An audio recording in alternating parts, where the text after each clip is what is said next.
Hello students, last class में हमने सीखा फार्मूला, केमिकल फार्मूला कैसे निकालते हैं। ठीक है, आज हम आगे पढ़ेंगे रेडिकल्स किसको कहते हैं, व्हाट आर रेडिकल्स। तो सबसे पहले बच्चों हम रेडिकल्स के बारे में जानेंगे कि रेडिकल्स किसको कहते हैं, व्हाट आर रेडिकल्स। तो रेडिकल्स का मतलब है बच्चों कि an atom or group of atom, an atom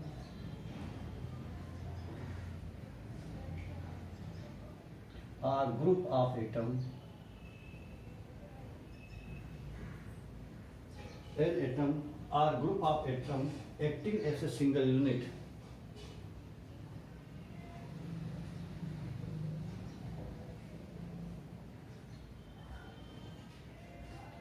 acting as a single unit showing a valency and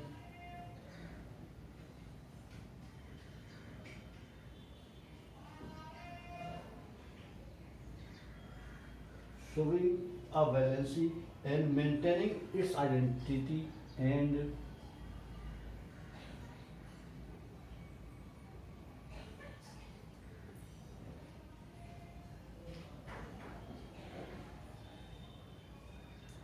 identity.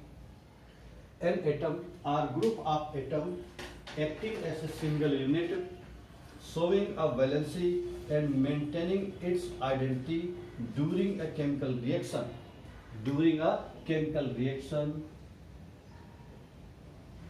during a chemical reaction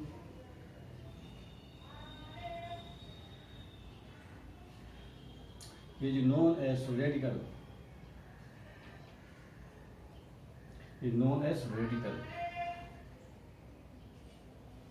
तो रेडिकल का मतलब बच्चों क्या है, an atom or group of atom, या अकेला एटम भी हो सकता है या एक से ज्यादा एटम भी हो सकते हैं। An atom or group of atom acting as a single unit, वो सिंगल यूनिट की तरह काम कर रहा है। Acting as a single unit, acting as a single unit showing a valency, valency को शो कर रहा है, एक सिंगल यूनिट की तरह काम कर रहा है। यानी अगर एक एटम है तो वो भी सिंगल यूनिट की तरह काम कर रहा है, अगर एक से ज्यादा एटम है तो वो भी सिंगल यूनिट की तरह काम कर रहे हैं। मेंटेनिंग इट्स आइडेंटिटी, और अपनी आइडेंटिटी को मेंटेन रखता है ड्यूरिंग अ केमिकल रिएक्शन। यानी कोई भी जब केमिकल रिएक्शन होगा तो उसकी आइडेंटिटी बदलेगी नहीं। जैसे एग्जांपल के लिए अगर सल्फेट आयन है, ठीक, जैसे एग्जांपल के लिए सल्फेट आयन, तो यहाँ पर हम क्या देख रहे हैं कि सल्फेट आयन जो लिखा हुआ है इसमें आपके 4 ऑक्सीजन के एटम और एक सल्फर का एटम, बोले group of atom, group of atom भी है। फिर क्या कर रहा है, सिंगल यूनिट, यानी पूरा जो सल्फेट आयन है एक सिंगल आयन की तरह काम कर रहा है, यानी इस पूरे आयन को सल्फेट आयन के नाम से जाना जाएगा। शोविंग अ वैलेंसी, वैलेंसी भी शो कर रहा है। Maintaining its identity during a chemical reaction, यानी जब केमिकल रिएक्शन होता है तो उस समय भी ये आपका सल्फेट आयन ही बना रहता है, किसी और आयन में चेंज नहीं होता। तो इस तरीके से कोई भी आपका एटम या ग्रुप ऑफ एटम हो जो आपका एक वैलेंसी शो कर रहा हो और एक सिंगल यूनिट की तरह काम कर रहा हो और अपनी सारी आइडेंटिटी को मेंटेन रखता हो ड्यूरिंग केमिकल रिएक्शन, उसको बोलते हैं हम लोग रेडिकल। ठीक हो, रेडिकल आपका सल्फेट आयन है, ये फास्फेट आयन है, ये भी रेडिकल है क्योंकि यहाँ पर एक से ज्यादा एटम है। सिंगल एटम भी हो सकता है जैसे क्लोराइड आयन, या आपका ये भी हो सकता है Na+, या ये भी हो सकता है Mg++, तो सिंगल आयन भी हो सकता है या ग्रुप ऑफ एटम भी हो सकता है। इन सबको बोलते हैं हम लोग रेडिकल्स। तो an atom or group of atom acting as a single unit showing a valency and maintaining its identity during a chemical reaction is known as radical. इसी को बोलते हैं हम लोग रेडिकल। तो रेडिकल का मतलब है कि ये या तो एटम होता है या ग्रुप ऑफ एटम होता है, उसके ऊपर वैलेंसी रहती है और वो आपका एक सिंगल यूनिट तरह काम करती है। यानी हालांकि एटम तो इसमें 5 एटम है, यहाँ पर भी 5 एटम है, लेकिन उस पूरे को हम एक आयन मानेंगे, यानी पूरा फास्फेट आयन एक सिंगल यूनिट की तरह काम कर रहा है, इसकी वैलेंसी भी शो कर रहा है और अपनी आइडेंटिटी को भी मेंटेन रख पा रहा है। ऐसे एटम या ग्रुप ऑफ एटम को रेडिकल के नाम से जाना जाता है बच्चों, तो इसको बोलते हैं रेडिकल। अब जो रेडिकल है ये 2 प्रकार के होते हैं, types of radical, types, clear, 2 प्रकार के होते हैं। एक को बोलते हैं पॉजिटिव रेडिकल्स, एक को बोलते हैं निगेटिव रेडिकल्स। तो पॉजिटिव रेडिकल्स और दूसरा है आपका निगेटिव रेडिकल्स, निगेटिव। तो पॉजिटिव रेडिकल्स या निगेटिव रेडिकल्स, पॉजिटिव रेडिकल्स वो होते हैं जिनके ऊपर पॉजिटिव चार्ज लगा रहता है, उसको बोलते हैं पॉजिटिव रेडिकल्स। और निगेटिव रेडिकल्स वो होते हैं जिनके ऊपर निगेटिव चार्ज लगा होता है, उसको बोलते हैं निगेटिव रेडिकल्स। तो यहाँ पर हम टाइप्स ऑफ रेडिकल के बारे में पढ़ रहे थे। टाइप्स ऑफ रेडिकल में आपके दो प्रकार के रेडिकल्स हैं, एक आपका पॉजिटिव रेडिकल्स है, एक निगेटिव रेडिकल्स। तो पहले हम पढ़ेंगे पॉजिटिव रेडिकल्स। तो पॉजिटिव रेडिकल्स का मतलब है the radicals having positive charge. The radical का मतलब एटम और group of atom. The radicals having positive charge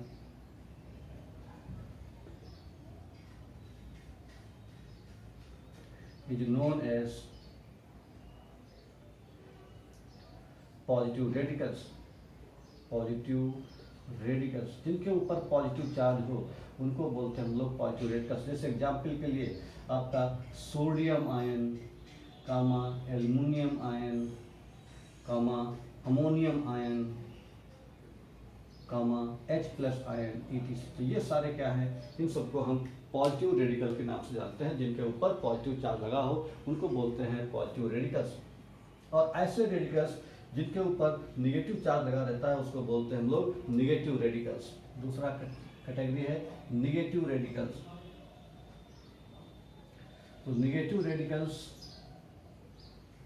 का मतलब है the radicals having negative charge is known as negative radicals. यानी these having negative charge, these type of radicals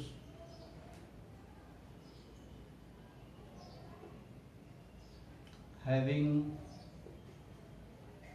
negative charge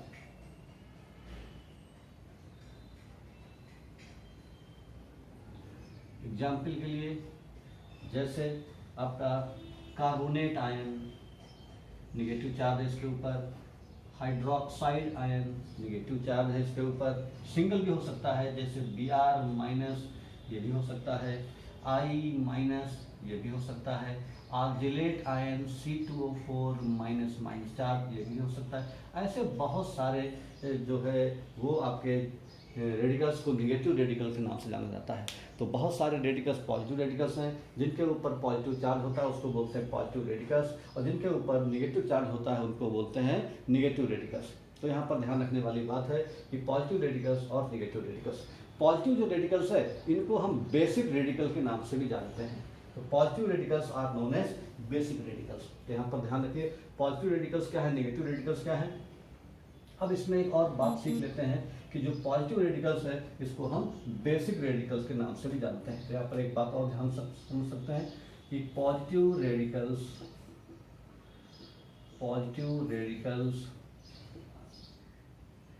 are known as basic radicals. इनको basic radicals भी बोलते हैं। Positive radicals को हम लोग बेसिक रेडिकल्स के नाम से भी जानते हैं क्योंकि ये बेस से मिलते हैं। क्योंकि जो आपके पॉजिटिव रेडिकल्स है यानी जो आपका पॉजिटिव आयन है वो हमेशा बेस से मिलता है। जैसे एग्जाम्पल के लिए सोडियम आयन, तो ये सोडियम हाइड्रोक्साइड से बेस से मिलकर बना हुआ है, इसलिए आपका ये सोडियम आयन हुआ है। मैग्नीशियम आयन की बात करें तो ये आपका मैग्नीशियम हाइड्रोक्साइड बेस का पार्ट है। ऐसे ही अगर हम अमोनियम आयन कहें तो ये अमोनियम हाइड्रोक्साइड जो कि बेस है उसका पार्ट है। यानी ये बेसिक रेडिकल होते हैं, यानी बेस से का एक पार्ट होता है, बेस से बने होते हैं ये। इस तरीके से जो इस प्रकार के जो पॉजिटिव रेडिकल्स हैं उनको हम बेसिक रेडिकल्स के नाम से जानते हैं क्योंकि ये बेस के ही एक पार्ट होते हैं। ठीक है। उसी तरह से जो निगेटिव रेडिकल्स हैं उनको एसिडिक रेडिकल्स कहा जाता है। जो निगेटिव रेडिकल्स हैं, तो यहाँ पर एक बात और ध्यान रखिए कि जो negative radicals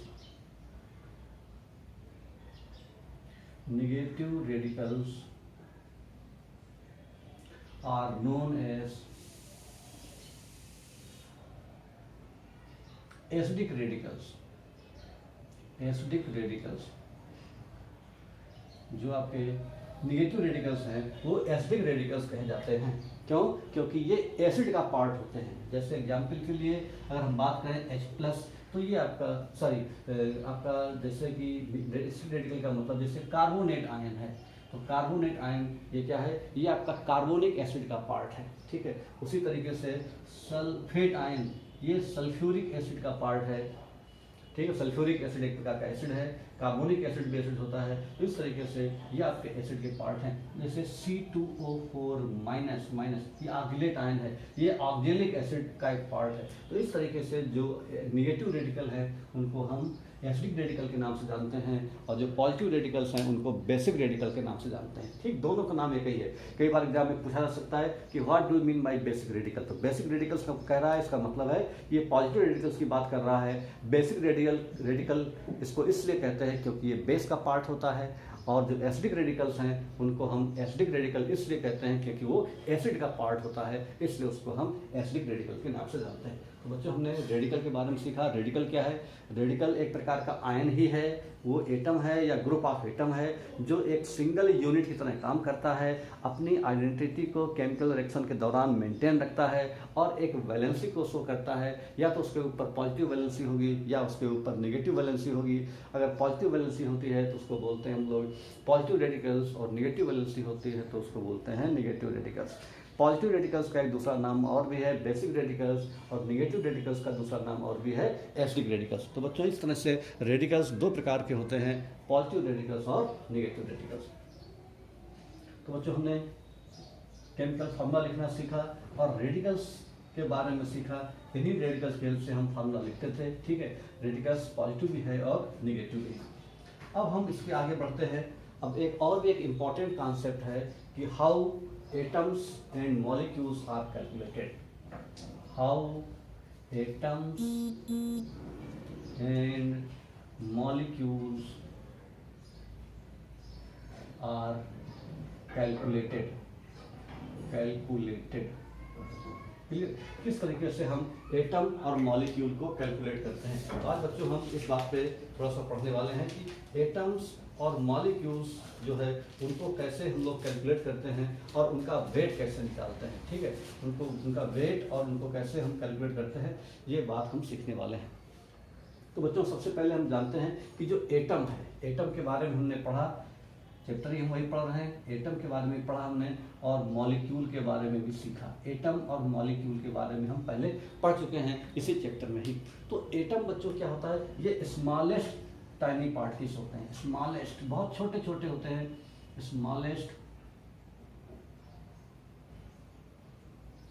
smallest tiny particle, बहुत छोटे छोटे पार्टिकल होते हैं। ये स्मॉलेस्ट पार्टिकल हैं, बहुत छोटे छोटे पार्टिकल है एटम। मॉलिक्यूल हालांकि इनसे बड़े हैं क्योंकि एटम से मिलकर बनते हैं, लेकिन उसके बाद भी एटम और मॉलिक्यूल बहुत छोटे होते हैं। ठीक है, इतने छोटे होते हैं कि उनको सिंपल माइक्रोस्कोप से देखा नहीं जा सकता। इतने छोटे होते हैं, इनका साइज बहुत कम होता है और इनका वजन भी बहुत कम होता है। इनके वजन को भी हम कैलकुलेट आसानी से नहीं कर सकते, यानी बहुत ही छोटे होते हैं। इनका मास भी बहुत कम होता है, उनके मास को हम आसानी से कैलकुलेट नहीं कर सकते। ठीक है, तो ये जो इनको फिर किस तरीके से कैलकुलेट करेंगे? जैसे एग्जाम्पल के लिए हाइड्रोजन एटम, हाइड्रोजन जो एटम है इसका वजन है 1.673 इंटू 10 की पावर -24 ग्राम, यानी इतना छोटा वजन वाला है ये हाइड्रोजन। -24 ग्राम यानी बहुत छोटा, 1 ग्राम ही पहले छोटा होता है, -24 ग्राम बहुत छोटा वजन है। इस तरीके से एक सिंगल, एक इंडिविजुअल एटम का वजन नाप पाना बड़ा मुश्किल रहता है। इसलिए क्या किया गया कि हमने एक बहुत सारे जो एक स्टैंडर्ड यूनिट मानी और उस स्टैंडर्ड यूनिट के हिसाब से ही हम उसको कंपेयर करते हैं और उस एलिमेंट का हम वेट कैलकुलेट कर पाते हैं। तो एक सिंगल एक प्रकार की यूनिट फॉर्म किया और उस यूनिट से ही हम कंपेयर करके हम उसका वेट पता लगाते हैं किसी भी सब्सटेंस एलिमेंट का।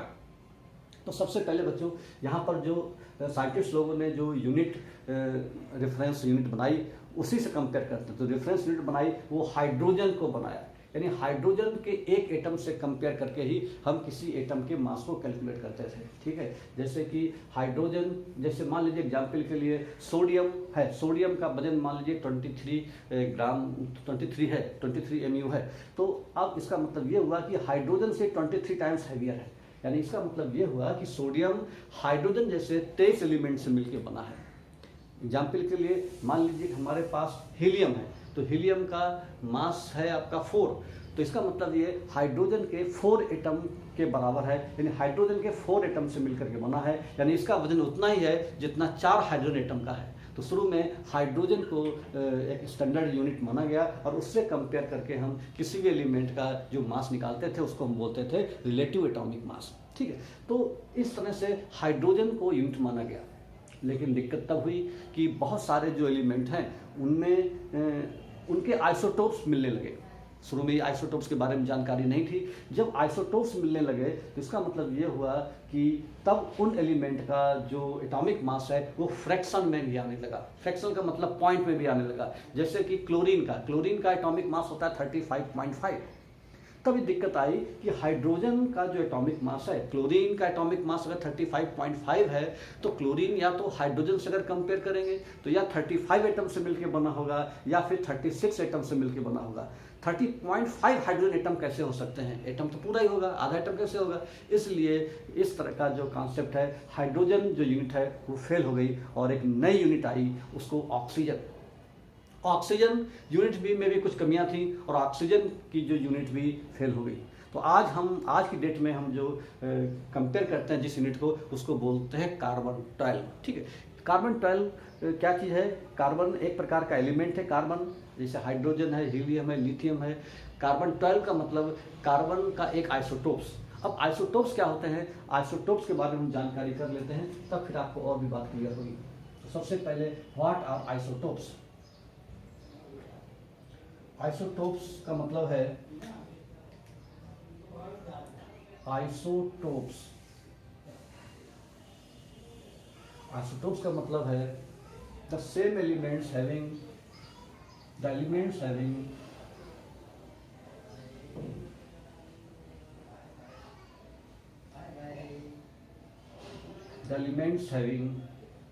सेम एलिमेंट होना चाहिए। The elements having same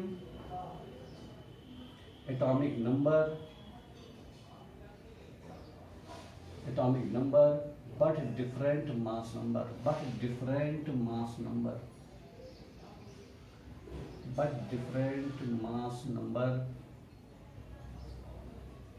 are called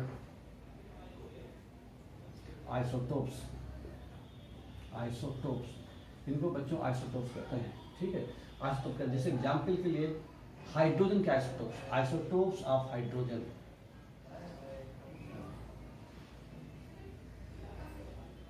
isotopes of hydrogen के आइसोटोप्स होते हैं 1H1, 1H2 और 1H3। तो यहाँ पर हम क्या देख रहे हैं कि जो तीनों एलिमेंट हैं सेम एलिमेंट हैं, तीनों का एटॉमिक नंबर सेम है, मास नंबर डिफरेंट है। जो नीचे लिखा रहता है किसी भी एलिमेंट के उसको हम एटॉमिक नंबर कहते हैं, ऊपर वाले को मास नंबर कहते हैं। तो ऐसे एलिमेंट जिनका एटॉमिक नंबर सेम हो, मास नंबर डिफरेंट हो, उसको आइसोटोप्स कहा जाता है। एग्जाम्पल के लिए कार्बन के आइसोटोप्स होते हैं 6C12, 6C13, 6C14। यानी कार्बन जो है वो 3 रूपों में मिलता है। यानी एक कार्बन ऐसा होता है नेचर में जिसका एटॉमिक नंबर 6 है लेकिन मास नंबर 12। दूसरा नेचर में मिलता है ऐसा जिसका एटॉमिक नंबर 6 है, मास नंबर 13। और बहुत कम क्वांटिटी में C14 में मिलता है जिसका एटॉमिक नंबर 6 है लेकिन mass number different. These are called isotopes of hydrogen. ऐसे बहुत सारे एलिमेंट होते हैं जो आइसोटोपिक फॉर्म में होते हैं, यानी उनके आइसोटोप्स होते हैं। ठीक बच्चों, तो आइसोटोप्स का मतलब यही होता है कि ऐसे एलिमेंट जिनका एटॉमिक नंबर सेम हो और मास नंबर डिफरेंट हो। और इसी का एक अपोजिट प्रोसेस होता है, इसको भी जान लेते हैं। इसको कहते हैं isobars. Isobars are the opposite of isotopes. मतलब the different elements having same mass number but different atomic number। the different elements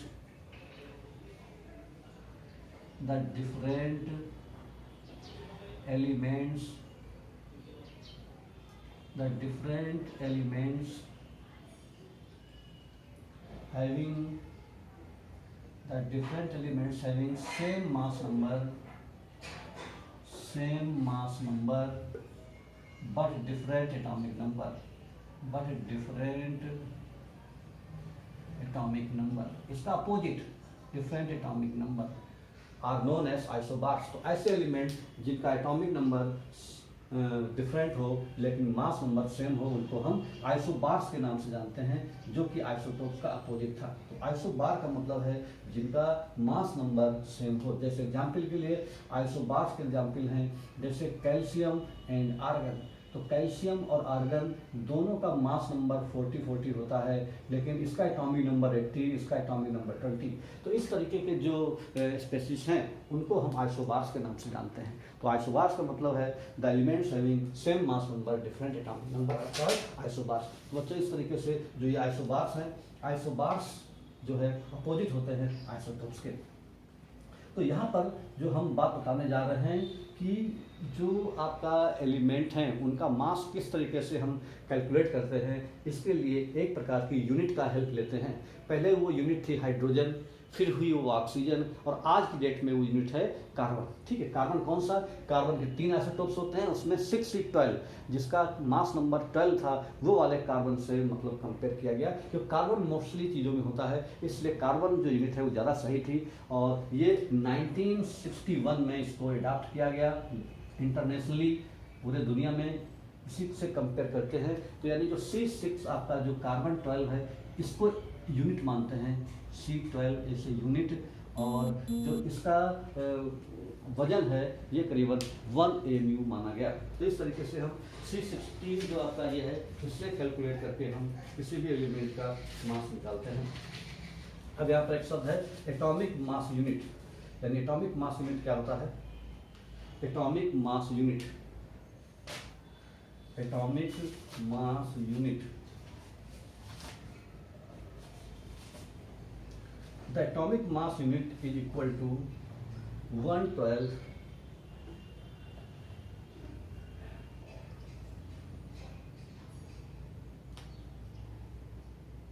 atomic mass unit। इसको बच्चों हम लोग कहते हैं AMU, एटॉमिक मास यूनिट का मतलब AMU। ठीक है, या आज जो मॉडर्न भाषा में इसको बोलते हैं खाली U।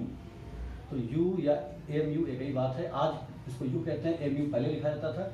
एटॉमिक मास यूनिट का मतलब ये है। तो एटॉमिक मास यूनिट की डेफिनेशन क्या है? The atomic mass unit is, the atomic mass unit is, the atomic mass unit is equal to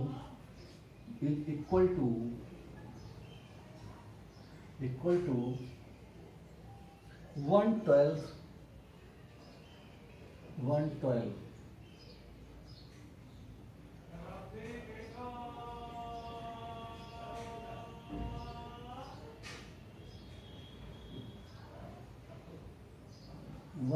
यानी 1/12, 1/12 the mass of an atom.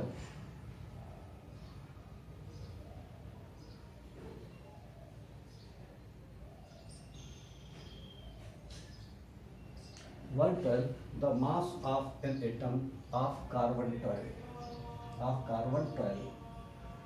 Carbon 12 का मतलब जिसका एटॉमिक मास 12 था, carbon 12। The mass of an atom, the mass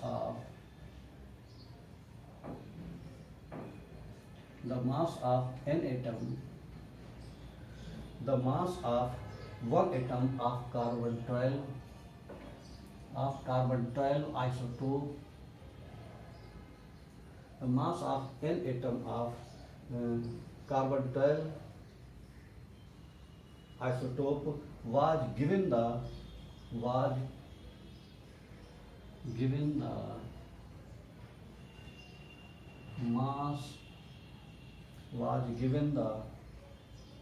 of 12 units, given the mass of 12 units, 12 units मतलब R 12 AMU, 12 AMU। तो ये है atomic mass unit क्या होती है, उसको हम U से रिप्रेजेंट करते हैं, इसी को हम डाल्टन भी कहते हैं। ठीक है, एक डाल्टन। तो एटॉमिक मास यूनिट AMU या U, आज की डेट में इसको U कहते हैं। The atomic mass unit is equal to 1/12 the mass of an atom of carbon. Carbon 12 का जितना मास होता है उसका 1/12 पार्ट को ही हम लोग mu कहते हैं, 1 mu। तो 1 mu क्या है, किसी कार्बन 12 का मास कितना है 12 mu, तो 1 mu कितना हो जाएगा, तो इसको हम ये कह सकते हैं 1 mu जो है या 1 u बराबर 1/12 into mass of n atom of C12 यानी कार्बन के एक एटम का जो मास है उसका 12th पार्ट, उसको हम लोग 1 mu कहते हैं। ठीक है, तो इस तरीके से एटॉमिक मास यूनिट का मतलब ये है, एटॉमिक मास यूनिट या mu से रिप्रेजेंट करते हैं। जो 1 mu वैल्यू है वो क्या है, 1 mu वैल्यू का मतलब जितना कार्बन 12 का मास है उसका 1/12 पार्ट, यानी 1/12। और कार्बन जो मास है यहाँ पर लिखा हुआ है 12 mu, यानी ये मास 12 mu के बराबर है। तो 12 से 12 कट जाए, कितना आ जाएगा 1 mu। तो ये 1 mu की डिफिनीशन है, यानी 1 mu इसी कहते हैं हम लोग 1 mu बराबर 1 mu, मतलब इसी को हम लोग mu कहें या इसी को हम लोग 1 u कहें, 1 u या 1 mu एक ही बात होती है। तो इस तरह से बच्चों 1 mu क्या चीज़ है, 1 mu वो मास है जो कार्बन 12 का जो मास है, जितना भी मास हो, कितना मास होता है 12 mu, उसका 1/12 पार्ट, उसी को हम लोग 1 mu के नाम से जानते हैं। ठीक है, तो ये ध्यान रखना है हमको, इसी से हम कंपेयर करते हैं किसी दूसरे एलिमेंट का एटॉमिक मास। तो इसी यूनिट को हम स्टैंडर्ड मान करके किसी दूसरे एलिमेंट का हम एटॉमिक मास को कैलकुलेट करते हैं, उसको हम लोग कहते हैं रिलेटिव एटॉमिक मास। रिलेटिव एटॉमिक मास के नाम से जानते हैं, रिलेटिव एटॉमिक मास, रिलेटिव एटॉमिक मास के नाम जानते हैं। रिलेटिव एटॉमिक मास का मतलब है किसी दूसरे एलिमेंट का अगर हम मास निकालें तो वो होता है रिलेटिव एटॉमिक मास। तो रिलेटिव एटॉमिक मास का जो डेफिनेशन है या जो फार्मूला है, रिलेटिव एटॉमिक मास बराबर relative atomic mass equal to जिस एलिमेंट का mass of 1 atom of the element, mass of 1 atom of the element upon 1/12 into mass of 1 carbon 12 atom, mass of 1 carbon 12 atom। ये जो है इसको बोलते हैं हम लोग रिलेटिव एटॉमिक मास। तो रिलेटिव एटॉमिक मास का मतलब यही होता है, रिलेटिव एटॉमिक मास बराबर मास of 1 atom of the element upon 1/12 mass of 1 atom of carbon. ठीक, इसको हम लोग 1 एटॉमिक मास यानी 1 mu कहते हैं। ठीक है, तो 1 mu का मतलब होता है कि आपका 1 mu का मतलब है कार्बन 12 का जितना मास है उसका 1/12 पार्ट, उसी को यूनिट माना गया है। उसी से कंपेयर करके हम किसी दूसरे एलिमेंट का एटॉमिक मास निकालते हैं और उसको हम कहते हैं रिलेटिव एटॉमिक मास। रिलेटिव एटॉमिक मास का मतलब है हमने इस चीज़ से कंपेयर करके उसका एटॉमिक मास निकाला। तो ये रिलेटिव एटॉमिक मास अगर आता है हम ये कह सकते हैं relative atomic mass equals to mass of 1 atom of the element upon 1/12 into mass of 1 atom of carbon. इसका मतलब ये हुआ कि जैसे हम किसी भी एलिमेंट का रिलेटिव एटॉमिक मास निकालते हैं, जैसे एग्जाम्पल के लिए हमको एटॉमिक मास निकालना है मैग्नीशियम का, तो मैग्नीशियम का जो एटॉमिक मास 24 होता है, तो मैग्नीशियम का एटॉमिक मास 24 है। इस बात का मतलब क्या है, इस बात का मतलब ये है कि कार्बन का जितना मास है उसका 1/12 निकालें पहले। तो कार्बन का मास कितना होता है 12 mu, और 12 mu में अगर हम 1/12 करेंगे उसका तो 1 mu आ जाएगा। तो कार्बन का जितना मास है उसका 1/12 जितना है उसका 24 टाइम्स हैवियर कौन है, मैग्नीशियम। तो मैग्नीशियम का अगर एटॉमिक मास 24 है, इसका मतलब ये हुआ कि मैग्नीशियम 24 टाइम्स हैवियर है। किससे हैवियर है, कार्बन 12 के 1 एटम के मास के 1/12 पार्ट से। ये बात है, इस चीज़ को हम इस तरह समझ सकते हैं। जैसे दूसरा हम कह सकते हैं कि ऑक्सीजन, तो ऑक्सीजन का एटॉमिक मास कितना रहता है 16। इसका मतलब ये है कि ऑक्सीजन 16 टाइम्स हैवियर है। किससे हैवियर है, कार्बन के एक एटम का जो भी मास है उसका 1/12 पार्ट से वो 16 टाइम्स हैवियर है। हीलियम का एटॉमिक मास 4 है। इसका मतलब है हीलियम कार्बन के 12 कार्बन 12 का जो 1 एटम का मास है उसका 1/12 के ये 4 टाइम्स हैवियर है। तो इस तरीके से किसी भी एलिमेंट का जो भी रिलेटिव एटॉमिक मास है वो ये बताता है कि कार्बन के 1 एटम का जो मास है उसके 1/12 पार्ट का से वो कितने टाइम्स हैवियर है, ये वो शो करता है। इसी को बोलते हैं हम लोग रिलेटिव एटॉमिक मास। ठीक बच्चों, तो रिलेटिव एटॉमिक मास या जो खाली एटॉमिक मास है उसकी यूनिट होती है एएमयू में। एएमयू में रिप्रेजेंट करते हैं। एएमयू का मतलब होता है आपका एटॉमिक मास यूनिट या यू। तो एएमयू या यू एक ही बात है। तो 1 एएमयू जो है 1 एएमयू कितना वजन होता है, ये काफ़ी छोटी यूनिट है। 1 एएमयू बराबर होता है 1.66 इंटू 10 की पावर -24 ग्राम। 10 की पावर -24 ग्राम, ये इतनी छोटी वजन होती है। यानी अगर हम एएमयू को ग्राम में चेंज करना चाहें तो हम इससे मल्टीप्लाई करके ग्राम में बदल सकते हैं। तो बच्चों ध्यान रखना है, ये बहुत ही इंपॉर्टेंट फार्मूला है। 1 एएमयू किसके बराबर है? 1.66 इंटू 10 की पावर -24 ग्राम के बराबर होता है 1 एएमयू। काफ़ी छोटी यूनिट है बच्चों। उसके बाद एक अगला कॉन्सेप्ट है ग्राम एटॉमिक मास। ग्राम एटॉमिक मास का मतलब है जब उसको हम ग्राम में रिप्रेजेंट करते हैं तो उसको हम लोग बोलते हैं ग्राम एटॉमिक मास। ग्राम एटॉमिक मास, ग्राम एटॉमिक मास। ग्राम एटॉमिक मास का मतलब है जब एटॉमिक मास को हम ग्राम में रिप्रेजेंट करें, यानी the atomic mass of element, the atomic mass of an element, the atomic mass of an element expressed in grams।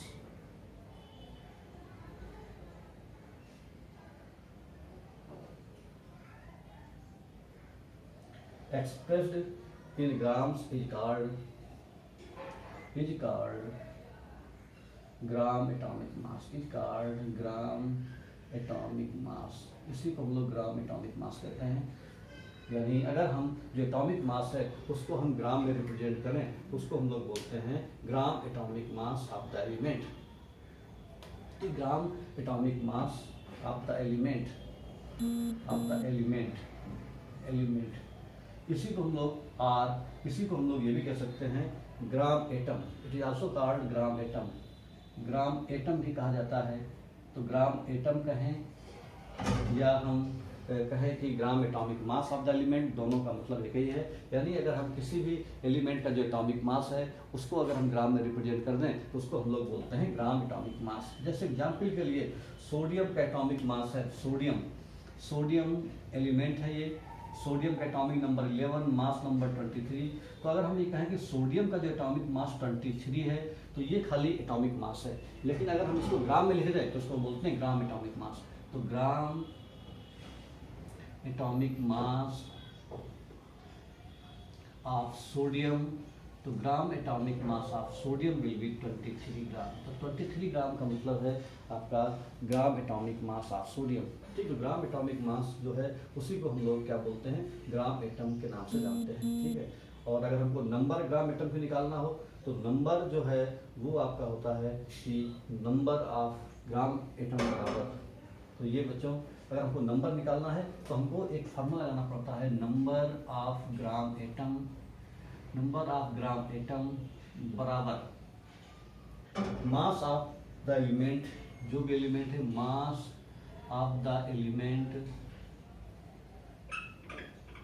In gram, mass of the element in gram. अगर number निकालना है तब, ठीक है, तो mass of the element in gram upon atomic mass of the element atomic mass of the element in gram, ये gram में है, in gram upon atomic mass of the element, upon atomic mass of the element, atomic mass of the element, atomic mass of the element. ठीक है, तो ये जो formula है number of gram atom का है। तो ग्राम एटॉमिक मास का मतलब क्या है, जब एटॉमिक मास को हम ग्राम में रिप्रेजेंट करते हैं उसको बोलते हैं हम लोग ग्राम एटॉमिक मास। और वैसे जो है आपका सिंपली रहता है आपका एमयू में। तो ये आपका सिंपली एमयू में है, लेकिन अगर हम ग्राम में रिप्रेजेंट करेंगे तो ग्राम एटॉमिक मास कहा जाएगा। ये अभी किसमें है, यू में। तो इस तरीके से आपका ग्राम एटॉमिक मास का मतलब जब उसको ग्राम में रिप्रेजेंट किया जाए तो बच्चों ग्राम एटॉमिक मास क्या होता है ये हमने सीखा, और नंबर ऑफ ग्राम एटम कैसे निकालते हैं ये हमने सीखा। तो बच्चों ये बहुत इंपॉर्टेंट है। एटॉमिक मास क्या होता है, हमने बच्चों से सीखा। एटॉमिक मास का मतलब ये है कि हम किसी स्टैंडर्ड यूनिट से कंपेयर करते हैं, क्योंकि किसी भी एलिमेंट का एटॉमिक मास बहुत कम होता है, क्योंकि एलिमेंट और मॉलिक्यूल बहुत छोटे छोटे होते हैं, इसलिए उनका वजन काफ़ी कम होता है। जैसे एग्जाम्पल के लिए हमने सीखा हाइड्रोजन नाम का जो एलिमेंट है उसका वजन है 1.673 × 10⁻⁻24 ग्राम।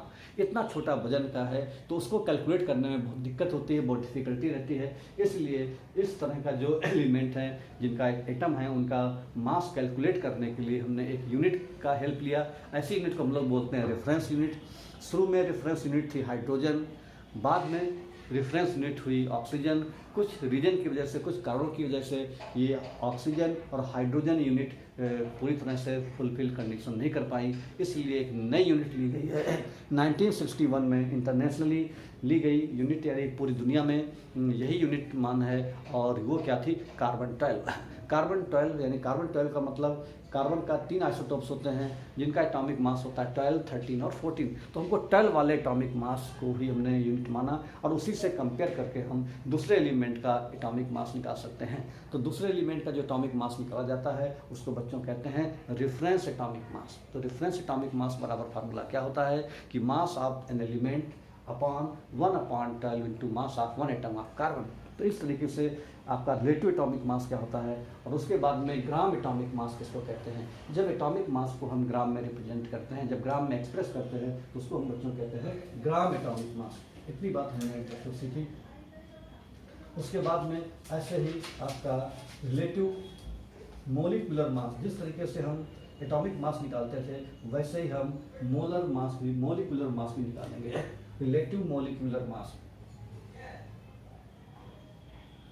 Relative molecular mass, molecular mass. तो रिलेटिव मोलिकुलर मास बराबर ही फार्मूला वैसे ही है, mass of one molecule of the substance, mass of one molecule of the substance. Same वही है, बस जहां पर एटम था वहां पर मॉलिक्यूल आ गया। रिलेटिव मोलिकुलर मास में मॉलिक्यूल आ रहा है, रिलेटिव एटॉमिक मास में यहाँ पर क्या था, mass of one atom of the element, यानी एक एटम का जो मास था। यहाँ पर मोलिकुलर मास है तो वन मॉलिक्यूल का मास होगा, mass of one molecule of the substance upon 1/12 into mass of one atom of C12। तो ये जो है ये मोलिकुलर मास की डिफिनेशन है। उसके बाद में gram molecular mass, gram molecular mass, gram molecular mass का भी मतलब वही है कि जिस तरीके से हमने ग्राम एटॉमिक मास देखा था कि अगर हम एटॉमिक मास को ग्राम में एक्सप्रेस करें तो उसको बोलते हैं ग्राम एटॉमिक मास, ऐसे ही मोलिकुलर मास को अगर हम ग्राम में एक्सप्रेस करें तो उसको कहते हैं gram molecular mass. Molecular mass, molecular mass is expressed in grams, in grams, then it is known as gram molecular mass, then it is known as gram molecular mass, gram molecular mass, gram molecular mass. तो इसको बच्चों हम लोग gram molecular mass के नाम से जानते हैं। तो ग्राम एटॉमिक मास जैसा ही है वैसे ही ग्राम मोलिकुलर मास है। तो इस तरीके से हम लोग ग्राम मोलिकुलर मास निकाल सकते हैं। ठीक है, अब बच्चों हम कैसे निकालते हैं मोलिकुलर मास। तो मोलिकुलर मास निकालने के लिए हम लोग क्या करते हैं कि जितने जितने एलिमेंट हैं उनको जो एटॉमिक मास है उनको हम लोग ऐड कर देते हैं, तो इसको हम बोलते हैं मोलिकुलर मास। तो अब हम मोलिकुलर मास निकालना जान रहे हैं। मोलिकुलर मास और ग्राम मोलिकुलर मास में कंफ्यूज होने की ज़रूरत नहीं है। मोलिकुलर जो मास है उसकी यूनिट होती है आपका MU में या U में, और जो आपका ग्राम मोलिकुलर मास है उसकी यूनिट रहती है ग्राम में, क्योंकि उसको ग्राम में रिप्रेजेंट किया जाता है। तो मोलिकुलर मास और एटॉमिक मास आपको पता होना चाहिए। अब बच्चों हम लोग कैलकुलेशन करेंगे, कुछ सवाल करेंगे इन्हीं फार्मूलों पर बेस्ड। तो उन फार्मूलों पर बेस सवाल करने के पहले आपको सबसे पहले आपको कुछ एलिमेंट के एटॉमिक नंबर और मास नंबर आपको याद होना चाहिए। तो बहुत ही ज़रूरी है, ये हर बच्चे को याद होना चाहिए। जब तक ये याद नहीं होंगे तब तक आगे न्यूमेरिकल सॉल्व नहीं कर पाएंगे। तो हम लिख देते हैं सबसे पहले एलिमेंट के बारे में, एलिमेंट, उसके बाद में एटॉमिक नंबर, उसके बाद में मास नंबर। एटॉमिक नंबर क्या होता है, मास नंबर क्या होता है बच्चों? एटॉमिक नंबर जो है नीचे लिखा रहता है। जैसे मान लीजिए कोई एलिमेंट है, सपोज करो सोडियम है, तो यहाँ पर जो नीचे लिखा है और एक चीज ऊपर लिखी रहती है, जो नीचे वाला लिखा रहता है बच्चों, उसको हम कहते हैं एटॉमिक नंबर। ये बच्चों हमेशा एटॉमिक नंबर रहता है, एटॉमिक नंबर। और ऊपर वाला बच्चों होता है मास नंबर, ऊपर वाला मास नंबर और नीचे वाला एटॉमिक नंबर। तो नीचे वाले को बोलते हैं एटॉमिक नंबर, ऊपर वाले को मास नंबर। एक फार्मूला बच्चों आप ये भी याद रख लें, एटॉमिक नंबर जितना भी रहता है किसी एलिमेंट का, एटॉमिक नंबर बराबर number of proton equal to number of electron. ये तीनों बातें बराबर होती हैं। अगर सोडियम का एटॉमिक नंबर 11 है तो इसका मतलब सोडियम के पास प्रोटॉन भी होगा 11 और इलेक्ट्रॉन भी होगा 11। क्लियर?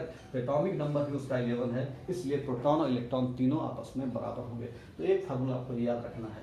और दूसरा फार्मूला होता है मास नंबर, जो ऊपर लिखा हुआ मास नंबर है, ये मास नंबर बराबर sum of proton plus neutron. Proton और न्यूट्रॉन के सम के बराबर है। ठीक है? जैसे अगर हमको सोडियम का न्यूट्रॉन निकालना हो तो क्या करेंगे, मास नंबर बराबर proton plus neutron. Mass number कितना है सोडियम का 23, जो ऊपर लिखा हुआ है। प्रोटॉन कितने हैं, फार्मूला नंबर 1 से जाने, हमने 11 है।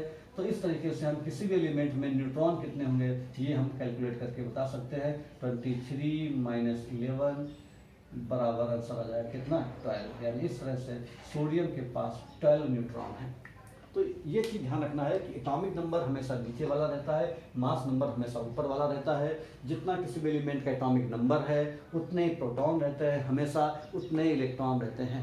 मास नंबर जो रहता है that is the sum of proton and neutron. Proton और न्यूट्रॉन का सम रहता है, और प्रोटॉन वही होते हैं जितना एटॉमिक नंबर है। तो एटॉमिक नंबर अगर हमको पता है तो प्रोटॉन पता हो जाएंगे, मास नंबर ऊपर लिखा है तो न्यूट्रॉन हम निकाल सकते हैं। इस तरह से बच्चों हम इलेक्ट्रॉन, प्रोटॉन, न्यूट्रॉन तीनों प्रकार के पार्टिकल हम कैलकुलेट कर सकते हैं। प्रोटॉन इलेक्ट्रॉन तो यहाँ से पता हो गया, न्यूट्रॉन यहाँ से पता चल गया। तो इस तरीके से बच्चों किसी भी एलिमेंट का जो सिंबल है उसमें नीचे लिखा रहता है एटॉमिक नंबर, ऊपर लिखा रहता है मास नंबर। तो हमको हर एलिमेंट के एटॉमिक नंबर और मास नंबर आपको याद करने हैं। कहाँ तक याद करने हैं? शुरू में 20 तक एलिमेंट के एटॉमिक नंबर और मास नंबर याद करेंगे, फिर आगे 10 और याद करेंगे 30 तक। तो बस इतने याद कर लेंगे तो इतना आपका काम चल जाएगा। एटॉमिक नंबर जैसे एलिमेंट है हाइड्रोजन, इसका एटॉमिक नंबर भी 1 है, मास नंबर भी 1 है। बट एक्चुअल में होता है 1.008, यानी इसको हम लगभग 1 ही मानते हैं। हम पूरा नंबर लिखे दे रहे हैं जिससे कैलकुलेशन में दिक्कत ना हो। ठीक, आप देखेंगे टेबल में तो ये दिखाई पड़ेगा, लेकिन आप 1 मानेंगे इसको। ठीक है? ऐसे ही आपका हीलियम, दूसरा एलिमेंट होता है हीलियम, इसका एटॉमिक नंबर है 2 और मास नंबर इसका होता है 4। ठीक है? लिथियम, लिथियम का एटॉमिक नंबर रहता है 3, मास नंबर रहता है 7। बेरिलियम, बेरिलियम को 20 रिप्रेजेंट करते हैं, इसका एटॉमिक नंबर होता है 4, मास नंबर होता है इसका बेरिलियम का 9। बोरॉन, बोरॉन का atomic number 5, mass number 11। Boron के बाद carbon, carbon atomic number 6, mass number 12। उसके बाद में कार्बन के बाद नाइट्रोजन, ये 7 एटॉमिक नंबर, मास नंबर 14। ये एमयू में है बच्चों, ये जो मास हम जो रिप्रेजेंट कर रहे हैं दीज आर इन एमयू, ये ध्यान रखिए इन एएमयू में है इतना। तो इस तरीके से आपका नाइट्रोजन आपका 14, मतलब नाइट्रोजन जो है उसका मास नंबर 14 है। इसका मतलब ये है कि कार्बन 12 का जो वजन था वो 12 mu था, उसका 1/12 किया तो कितना हुआ 1 mu, और ये 14 mu है, इसका मतलब उसका 14 टाइम्स हैवियर है। ऐसे ही अगर हम बात करें कि बेरिलियम की, तो बेरिलियम का एटॉमिक नंबर कितना है 4, मास नंबर 9 है। इसका मतलब ये इसका रिलेटिव मास 9 है एटॉमिक मास, तो इसका मतलब ये है कि कार्बन 12 के 1/12 पार्ट से ये 9 टाइम्स हैवियर है। इसका नाइट्रोजन, नाइट्रोजन के बाद बच्चों अगला जो एलिमेंट है, या आपको बुक में कहीं ना लिखा रहेगा, नई बुक में लिखा तो यहाँ से नोट कर लेंगे। उसके बाद नाइट्रोजन के बाद ऑक्सीजन एलिमेंट है। ऑक्सीजन के एटॉमिक नंबर रहता है बच्चों 8 और मास नंबर रहता है 16। ऑक्सीजन के बाद बच्चों फ्लोरीन, फ्लोरीन का रहता है 9 और ये रहता है 19। फ्लोरीन के बाद नियोन, नियोन का रहता है 10 और ये रहता है 20। इस तरह से नियोन यानी हमने 10 तक एलिमेंट का सीख लिया है, एटॉमिक नंबर और मास नंबर 10 तक और सीख लेते हैं। सोडियम के बाद, नियान के बाद सोडियम, सोडियम के बाद मैग्नीशियम, मैग्नीशियम के बाद aluminium, silicon, phosphorus, sulphur. Sodium के atomic number 11, mass number 23। Sodium के बाद मैग्नीशियम का एटॉमिक नंबर 12 और मास नंबर 24। उसके बाद एल्युमिनियम, एल्युमिनियम का atomic number 13, mass number 27 Mu। Silicon का atomic number 14, mass number 28। Phosphorus का atomic number 15, mass number 31। Sulphur का एटॉमिक नंबर 16, मास नंबर 32। तो इस तरीके से बच्चों ये सल्फर तक हो गया। उसके बाद अगला एलिमेंट है, ध्यान से देखिए, उसके बाद में अगला जो एलिमेंट है वो है आपका क्लोरीन। क्लोरीन, क्लोरीन सल्फर के बाद एलिमेंट है क्लोरीन। क्लोरीन का एटॉमिक नंबर है 17 लेकिन मास नंबर है बच्चों 35.5। ठीक है। क्लोरीन के बाद है अगला एलिमेंट आर्गन। आर्गन का एटॉमिक नंबर 18, मास नंबर 14। उसके बाद पोटेशियम, पोटेशियम का एटॉमिक नंबर है 19, मास नंबर है 39। उसके बाद कैल्शियम, कैल्शियम का एटॉमिक नंबर 20 और मास नंबर 40। ये देखो यही हमने आइसोबार्स लिखे थे। ठीक है, आइसोबार्स का मतलब है आर्गन और कैल्शियम आइसोबार्स होते हैं जिनका mass number atomic mass number same हो, एटॉमिक नंबर डिफरेंट हो, उसको हम आइसोबार्स कहते हैं। यहाँ देख रहे हैं हम लोग ये दो एलिमेंट आ रहे हैं, जबकि सारे एलिमेंट के हम देख रहे थे कि एटॉमिक मास अलग अलग थे, लेकिन यहाँ पर कैल्शियम और आर्गन का एटॉमिक मास सेम है। इसका मतलब दीज आर कॉल्ड आइसोबार्स। तो बच्चों ये आपको याद करना पड़ेगा, ये जब तक याद नहीं होगा तब तक फिर आप न्यूमेरिकल नहीं कर पाएंगे। ठीक बच्चों, आगे हम सीखते हैं calculation of molecular mass. Calculation of molecular mass. Molecular mass अगर हम कैलकुलेट करते हैं तो मोलिकुलर मास कैलकुलेट करने के लिए हम क्या करेंगे कि बच्चों जिसका भी हमको मोलिकुलर मास कैलकुलेट करना हो उन सबके एटॉमिक मास आपको याद होना चाहिए। जैसे हम कहें कि molecular mass of water, water का कैलकुलेट करना है, calculation of molecular of mass of water, कि आपका निकालना है HCl का मोलिकुलर मास, फिर निकालना है आपका सल्फ्यूरिक एसिड का मोलर मास, मोलिकुलर मास। तो अगर हमको इन सबका मोलिकुलर मास निकालना है कैसे निकालेंगे? हाइड्रोजन का एटॉमिक मास, तो हाइड्रोजन का हमको पढ़ा है, हाइड्रोजन का जो एटॉमिक नंबर भी 1 होता है, मास नंबर 1 यानी 1 लेना है हमको। तो हाइड्रोजन का मास हुआ 1, इसमें एटम कितने हैं 2 प्लस, हर नए एलिमेंट के बाद प्लस का साइन लगाएंगे। O का एटॉमिक मास कितना होता है? आप टेबल में भी थोड़ी देर पहले हमने बताई, O का एटॉमिक मास रहता है 16 इंटू 1, ये हो जाएगा 2 1 जा 2 प्लस 16 1 जा 16 यानी कितना हो गया 18। 18U या MU एक ही बात, तो 18U इज द आंसर। तो इसका निकला है मोलिकुलर मास निकला है वाटर का 18U। U का मतलब होता है यूनिफाइड मास, U का मतलब यूनिफाइड मास और AMU का मतलब atomic mass unit. Atomic mass unit और यूनिफाइड मास सेम थिंग है। एटॉमिक मास पहले इस्तेमाल करते थे, आज प्रेजेंट डेट में हम लोग AMU की जगह U शब्द इस्तेमाल करते हैं। तो आप बच्चों U लिखने के आदत सीखिए, U का मतलब होता है यूनिफाइड मास, ये वही चीज़ है जो AMU है। तो बच्चों इस तरीके से हमने वाटर का निकाला मोलिकुलर मास। अब हम निकालना सीख रहे हैं HCl का। HCl का अगर मोलिकुलर मास निकालना है तो मोलिकुलर मास ऑफ HCl बराबर, H का रहता है 1, एक ही एटम है तो 1 इंटू 1, Cl का है 35.5 इंटू एक एटम है तो 1, तो 1 इंटू 1 प्लस 35.5 टोटल हो जाएगा 36.5, ये U। तो that is the molecular mass of hydrochloric acid. तो इस तरीके से हाइड्रोक्लोरिक एसिड का मोलिकुलर मास निकल आया। अब हम मोलिकुलर मास निकालने जा रहे हैं सल्फ्यूरिक एसिड का। तो सल्फ्यूरिक एसिड का मोलिकुलर मास कैसे निकलेगा? Molecular mass of sulphuric acid. Sulphuric acid, molecular mass of sulphuric acid. Sulphuric acid का फार्मूला H2SO4, इसका मोलिकुलर मास निकालना है। तो सल्फ्यूरिक मास किससे किससे मिलकर बना है? ये बना है हाइड्रोजन से, सल्फर से और ऑक्सीजन से। हाइड्रोजन एटॉमिक मास है 1, सल्फर का एटॉमिक मास है 32 और ऑक्सीजन एटॉमिक मास है 16। इनकी हमको हेल्प लेनी है। तो देखिए 1 H का मास कितना है 1, एक एटम का मास है, यहाँ पर एटम कितने 2, तो 2 से मल्टीप्लाई किया, प्लस सल्फर का एटॉमिक मास कितना होता है 32, तो सल्फर का चूंकि एक एटम है सल्फ्यूरिक एसिड में, इससे मल्टीप्लाई किया 1, प्लस ऑक्सीजन एटॉमिक मास कितना है 16, एक एटम का मास 16 रहता है, एटम यहाँ पर प्रेजेंट है 4, तो मल्टीप्लाइड बाई 4। तो इस तरीके से सल्फ्यूरिक एसिड का जो एटॉमिक मास जो निकलेगा वो कितना निकलेगा, इस तरीके से सल्फ्यूरिक एसिड का एटॉमिक मास निकल आएगा ऐसे। तो क्या हो जाएगा आंसर, ये हो जाएगा बच्चों 2 बन जाएगा 2 प्लस 32 प्लस 64, 4 2 6 2 8 और 6 3 9 एंड 98 U।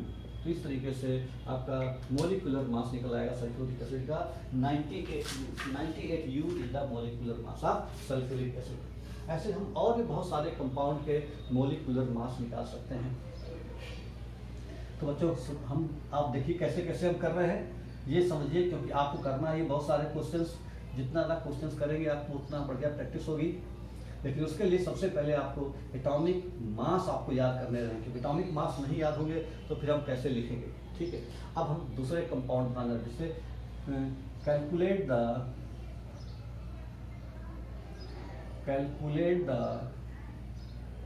मोलिकुलर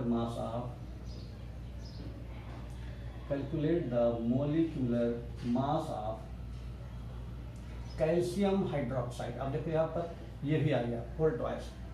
अब यहाँ पर इसका मास निकालना है तो कैसे निकालेंगे, पहले कैल्शियम का मास पता होना चाहिए। कैल्शियम का जो एटॉमिक मास है वो रहता है 40। कैल्शियम को ऐसे लिखते हैं 20 और 40, एटॉमिक नंबर 20 है, mass number 40।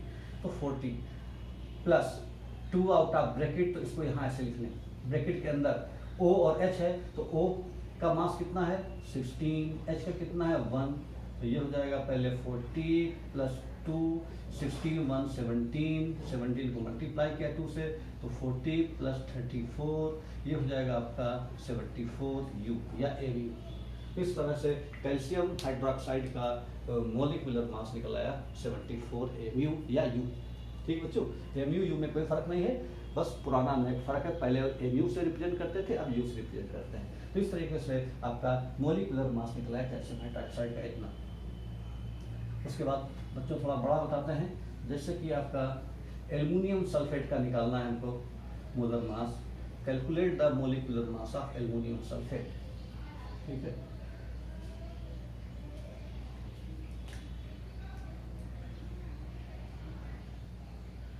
Calculate the molecular mass of aluminium sulphate Al2SO4 का होल थ्राइस, ये एल्युमिनियम सल्फेट का फार्मूला है।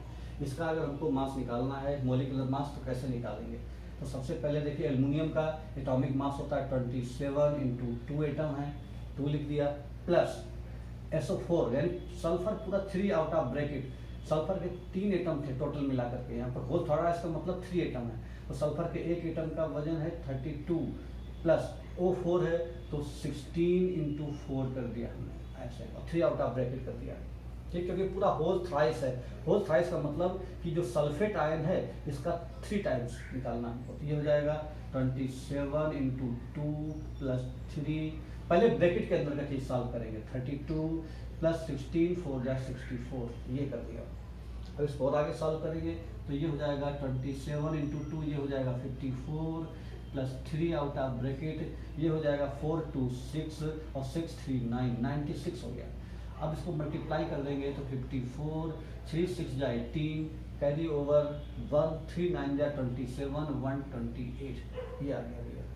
अब इसको ऐड करेंगे 8 4 12, कैरी ओवर 1 9 5 14, कैरी ओवर 1 342, तो 342 U is the molecular mass of aluminium sulphate. तो इस तरीके से बच्चों बहुत सारे कैसे कैसे करते हैं हमने करना आपको सिखाया, ठीक है। ऐसे हम आप बहुत सारे क्वेश्चन की प्रैक्टिस करेंगे, ठीक है। कुछ क्वेश्चन हम आपको दे रहे हैं होमवर्क के लिए, आप इनका निकाल देंगे मोलिकुलर मास हमको निकाल के दिखाएंगे बच्चों। फिर जहाँ दिक्कत हो पूछेंगे तो पोस्ट करना, हमको मोलिकुलर मास निकालना सिखा रहे हैं हम आपको, और हम आपको कुछ क्वेश्चन आप होमवर्क में दे रहे हैं और वो आपको सॉल्व करके दिखाना है। सारे ऐसे किए जाएंगे।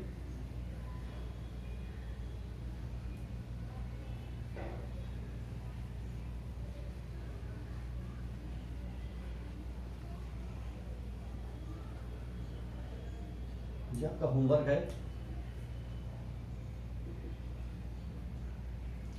Calculate the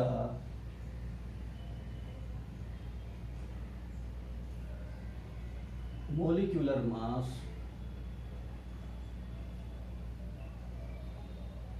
of the following compound। जो कंपाउंड दिए हैं उनका हमको मोलिकुलर मास निकालना है। Calculate the molecular mass of the following compound. जो कंपाउंड हैं उनका हमको मोलिकुलर मास निकालना है। तो इनका मोलिकुलर मास कैसे निकालेंगे? तो मोलिकुलर मास निकालने के लिए क्या तरीका है कि एलिमेंट का जो एटॉमिक मास है कितने कितने उसके एटम हैं उससे मल्टीप्लाई करके निकल देता है। तो जैसे हमको निकालना है आपका C6H12O6, इसको बच्चों कहते हैं ग्लूकोज, यहाँ पर नाम लिख सकते हैं, ये ग्लूकोज नाम का कंपाउंड है। दूसरा हम निकालेंगे कैल्शियम कार्बोनेट, इसका मास निकालेंगे। तीसरा निकालेंगे हम लोग HNO3, इसको कहते हैं नाइट्रिक एसिड। और चौथा निकालेंगे बच्चों हम जिसको बोलते हैं हम लोग NH2CONH2, इसको कहते हैं बच्चों यूरिया। यूरिया नाम का एक कंपाउंड है, यूरिया कहते हैं। उसके बाद में 5 नंबर है जिसको हम कहेंगे सोडियम हाइड्रोक्साइड, कास्टिक सोडा के नाम से जानते हैं। उसके बाद अगला है पोटेशियम हाइड्रोक्साइड, और उसके बाद में है कैल्शियम फास्फेट CH3PO4 का होल ट्वाइस। उसके बाद में अगला बच्चों है मैग्नीशियम हाइड्रोक्साइड, इसका वजन निकालना है। उसके बाद में